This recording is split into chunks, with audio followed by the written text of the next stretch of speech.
Bunso, oh.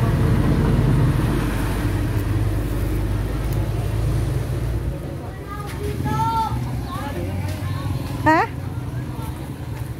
Tayo guys ay maaga na naman po dito sa bukid. Hindi ko na lang po na i-video. Dumaan po kami ng palengke at bumili kami guys ng mga pang-ulam, pang-merienda para po sa ating magtatrabaho. So yan guys, i-prepare ko na po uli yung aming lulutuin at gagawin sa buong maghapon. Busy na naman tayo guys sa buong maghapon. Ganun talaga guys kapag ganyang nagpapatrabaho. Kailangan po asikasuhin din po natin yung mga nagtatrabaho po sa atin. Ayan. Yan guys, kagaya po ng dati, nandito na naman po tayo sa kusina.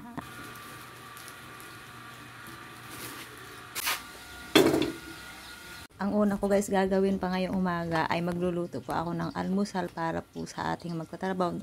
Ayan guys, kagaya ng sinasabi ko sa inyo palagi guys, yung mga nagtatrabaho po dito sa amin ay libre po ng pakain na paalmusal at pakape. So yun guys, yung niluluto ko na yan guys, kung ano yung niluluto ko sa kanila, yun na din po yung aming inuulam na para sa almusal po.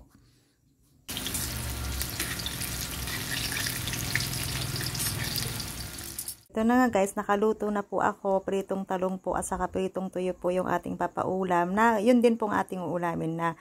So ayan guys, mamaya guys papakainin natin sila para pag nakompleto na po sila. At ako nga pa pala guys ay nandito na naman sa aking favorite place. Bibisitahin ko po yung yung sagingan dito kung mayroon po uling tumubong kabuti para po makalibre tayo ng ulam ba. Yan. Yes. Ayan oh. O see? Yan. Oh. Ala, maghanap pa tayo guys. Ayan. Ay, mayroon pa palang tumutubo guys na na tawag ito, na maliit. Ayan oh, takpan natin. Takpan natin yan dyan. Oh, diba? Tingnan muna natin ulit. Ala! Meron ulit akong nakita guys. Tawag ito. Ito siya oh. Oh, see? Ayan oh. Ganda. Oh, di ba? Nakakatawa. Oh, nakadalawa na tayo. Yan oh. Dalawa. Saan pa ba? Hanap pa tayo. Diyan lang yan. Ay, ito pa. Ala. Dito tayo tabi ng. Ay, ito guys oh. Isa. Ito yung maliit na isa. Saan pa ba? Tingnan natin dito. Ayun, ala oh. Ayun, ay sayang guys yung iba, hindi nakita. May mga katabi siya, hindi ko alam kung pwede pa yan. Oh. Yan. Lagay natin dito. Ay sayang yung hindi nakita guys ito. Ito oh.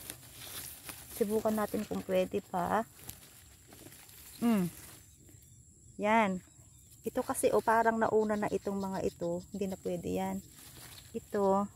Try natin kung pwede pa ito. Ayan oh. Oh, pwede pa ito. Yan.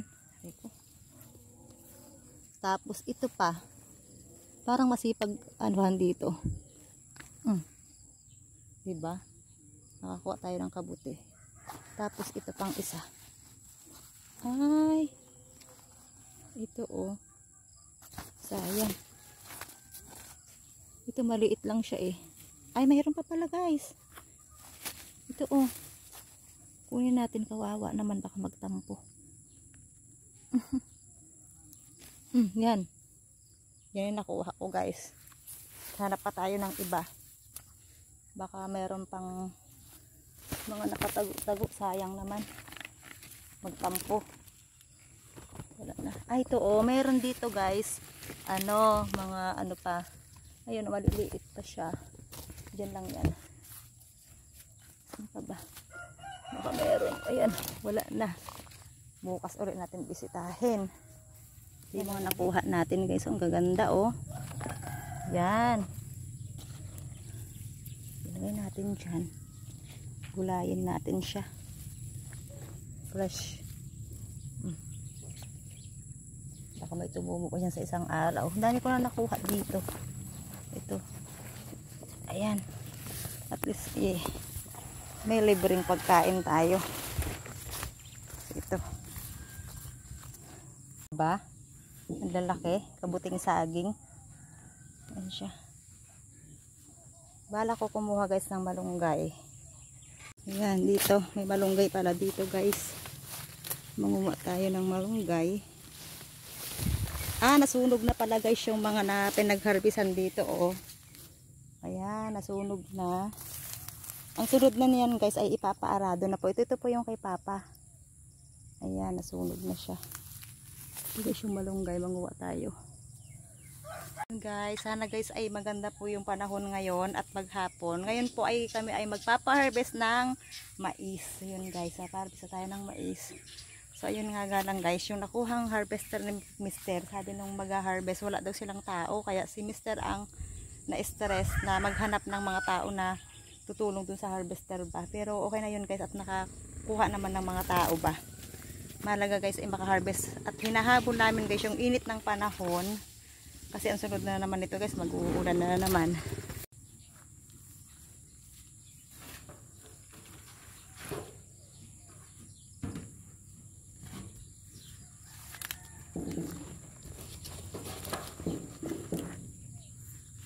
Ayan.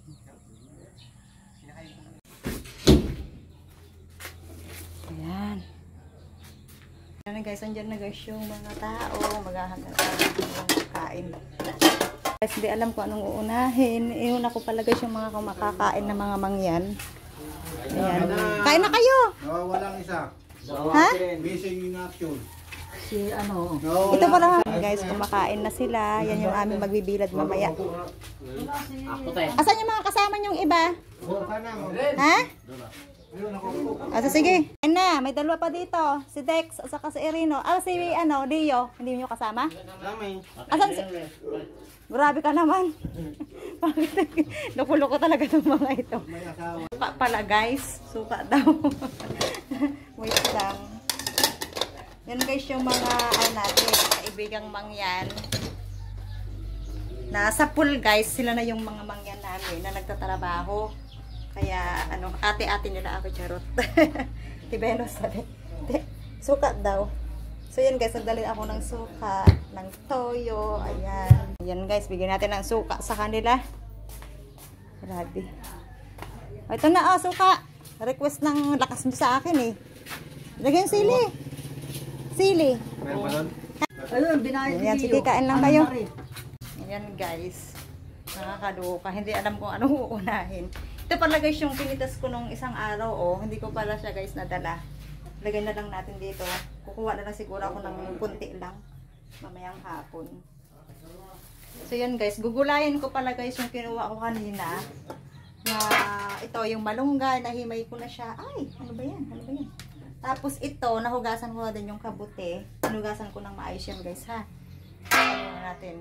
Tapos, ayun nga pala guys. Nabanggit ko na ba kanina? Na busy ngayong araw na ito kasi magpapaharvest po kami ng mais. Sana po ay maganda po yung panahon. So, ayun. Madami tayong kinuhang magtatrabaho. Kasi kailangan yun. Ay! Kain na kayo, Mama. Dito. Si Papa. Ito, may gulay na dito. Ayan guys, non-stop na gawain talaga. At ito na nga guys, dahil po magtatanghalian na po, ako po ay mag-i-start na po uli ng pagluluto ng tanghalian. Ang lulutuin ko po guys ay ang pinakbit naman. So ito guys, nagigisa na tayo ng ating pananghalian.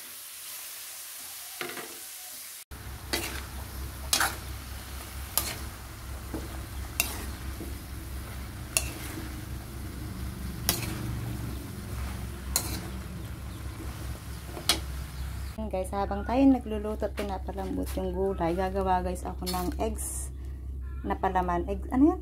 Egg sandwich. Parang ayan. Bumili ako ng mayo, mais. Ayan. Kasi guys, dinala ko itong tinapay. Kaysa masira. Ayan. Daling ko to para mamerienda namin mamaya. So, ito. Ito na guys. Luto na yung ating pinakbit. Madaming karne yan.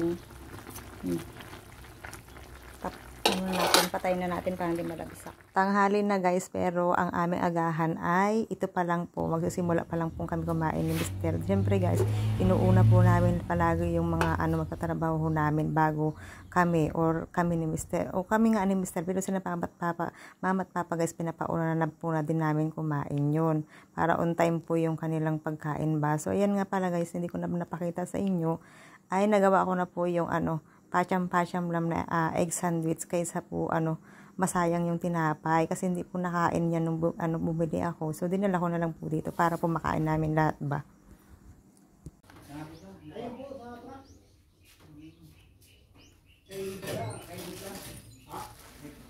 At ayan na nga po pala guys. Ayan po yung mga aming magtatrabaho. Wala pa po silang ginagawa mula kaninang umaga dahil po yung harvester po hanggang ngayon po tanghali na ay wala pa rin. So kapag ganyan guys, kapag may nakuha kang mga tauhan na gayaan, syempre naabala mo sila guys.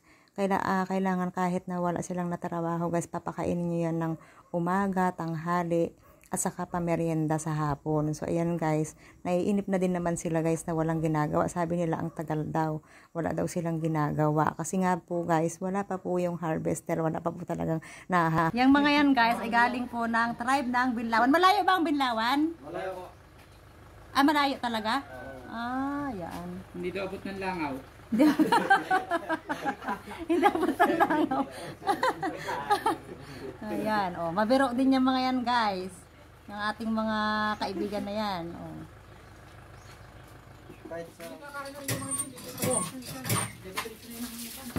Ayan na guys yung ating pagkain sa ating mga kaibigang mangyan. Yan guys, kahit pa wala pang mga trabaho yung mga pakakainin mo yung mga yan. Ayan pakbet. Punong-puno yan. So yun. Ito matibay, dalawang tao dapat sa'yo. Tigil na kayo ng mga nyo. Ayan! Ayan na. Malaba na. Naba na.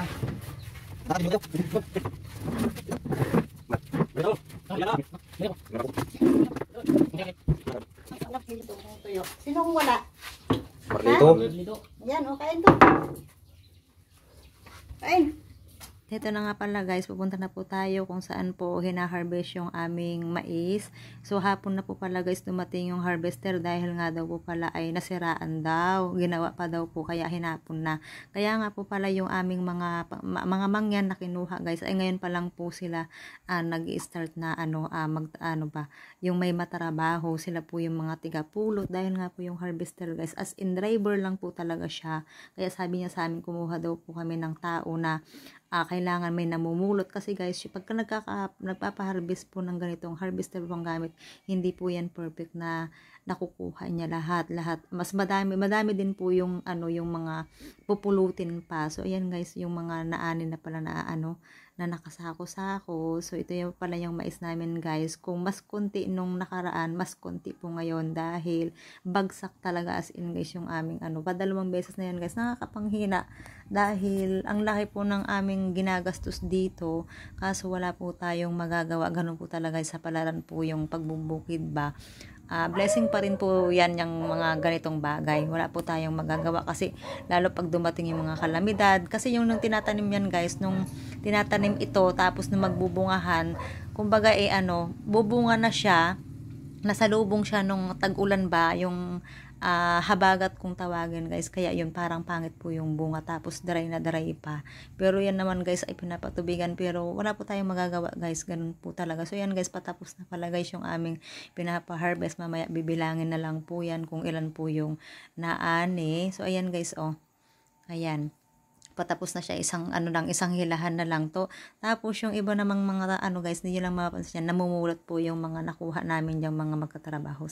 Nung una pa lang guys na nakita ko yung mais namin na nakatayo pa, alam ko na pong konti po yung maaani namin dahil nga ang liliit talaga ng mga bunga niya. So ayun, okay na din po yan guys. Basta't mahalaga guys, mayroon kaming maani at mayroon kaming mapaikot ba dito na panggastos po uli. Ayan guys, nandito pala tayo guys sa nakarating na ako dito sa dulo. At ang tabi po pala niyan guys, napapakita ko naman sa inyo sa mga vlog ko, itong kanal na ito. Yung kanal niya yan guys, kapag umuulan, lalo na pag guys yung halimbawa may bumagyo ba, tumataas po yan. Kaya po pag may tanim dyan, ayun, naaapektuhan din po minsan talaga, nasisira din siya. So, ayun, ganun talaga guys ang pagbubukid, ganun talaga ang kalaban ng mga farmers ba ng mga kagaya namin. So, ayun guys, tawa-tawa na lang guys, ingitin na lang guys kung ano po yung resulta ng mga, yung ganitong kagaya na namin guys na umaani ng ganito. So, ayun guys, yung pagod, yung hirap, ayan, ngiti-ngiti na lang guys. Lalo ako guys, kapag ganyan may patrabaho talaga, sobrang pagod ko talaga. Pero hindi ko na din naman yun iniinda guys kasi sanay na din naman po ako kaysa naman po walang gumawang iba ba. Saka wala din naman po talagang gagawang iba, kundi ako lang na asawa talaga yung gagawa. Ayan. So, ito na pa lang guys, yung mga yung mga mangyan. Ayan, mapapansin nyo guys, namumulot sila kasi marami talagang mapupulot dyan. Tapos yung mapupulot po nila ay gigilingin po nung harvester. So, ayan guys, kailangan po nilang makuha na lahat. Kasi maghihintay yung harvester doon sa dulo para po magiling ba siya. Ayun. Ayan guys, maidugtong ko na din po pala at maikwento. Yung pinanguupa pa pala namin guys dito sa aming magtatrabaho guys kapag nakabenta pa po kami. Pag itong galing po dito sa inani. So kapag ganito guys na konti po yung aming inani, nilalaan po talaga kaagad namin sa pang-upa. Tapos itinatabi na din po namin yung panggastos po ulit dito sa aming bukid na ito. Ganun talaga guys, paikot lang ng paikot para panggastos. At yung iba naman guys, para sa mga bata, yun guys, kung meron po, kung wala naman talagang gagawa na din po guys ng paraan.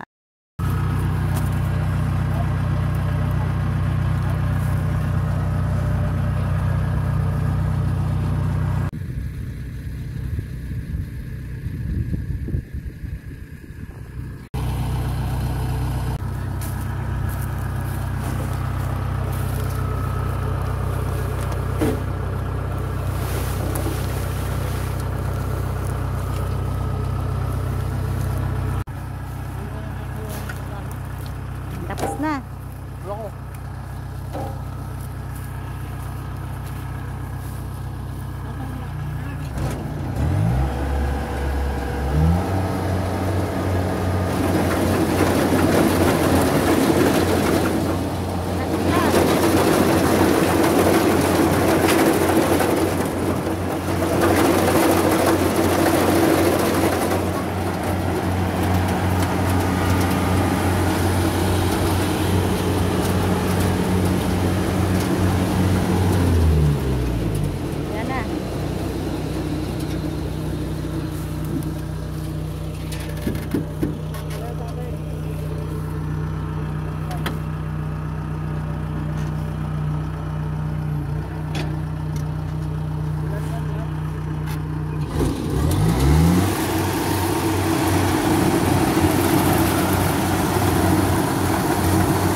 At ito guys, nakatapos na po ng pagpapa-harvest. Nabilang na po nila lahat yan guys at kukuhanin na din po nila yung bayad ba sa pag-harvest. So, ang bilang po ng lahat ng naani guys ay nasa 69. So, napakalayo po talaga guys sa original na inaani namin. So, wala po tayong magagawa guys. Yun po lang po yung binigay sa atin. So, blessing pa rin po talaga yun. Thank you Lord pa rin talaga sa at least guys may inani pa rin tayo kahit na ganyan na kukunti. So, ayan guys, ang kinuha pala guys ng harvester dyan na pinakabayad po nila ay nasa 9. So yun guys, yung tira yun na po yung amin. Ibibilad pa po namin yun ng 3 days. Kapag ganyan guys na ibibilad ng 3 days, mababawasan pa po yun. So titignan natin guys kung ilan na lang sako yung matitira ba. Alam nyo guys, sa pagbubukid talaga, sa palaran talaga guys, minsan talaga mag-expect ka na sana malaki yung inani mo, pero wala talaga tayong magagawa guys. Minsan naawa din naman ako sa mister ko guys, kasi ang laki din naman na talaga ng hirap niya din po dito sa pagbubukid namin. So ayan guys, katulong na din po ako. So ayan guys, hindi naman po pwedeng hindi ka kumuha guys ng mga tao para gumawa kasi nga hindi din naman po matatapos. Ayan pong harvester na yan guys pala ay natapos na din po yung kanilang pagkuha ng kanilang kabahagi ba, pinakabayad ay aalis na din po yan mamaya. Tapos yung mga naiwan po guys dyan na na mga na-harvest na para na sa amin guys ay papahakot na din po namin yan. So bukas na po uli yan guys. Mabibilad kasi dito ay hapon na po talaga. Hahakotin na lang po yan lahat. Doon po sa sa medyo malapit po diyan sa yung nakikita ng tao kasi nga dito ay medyo malayo po yung kabahayan. Kapag po walang nagbabantay ay talaga naman baka lalo na pong walang natira po. Dito guys, pag nagpapabilad ka, kailangan kung malayo ay kailangan may nagbabantay kasi nga mananakaw siya. So yun guys, bukas po uli, hapon na po dito.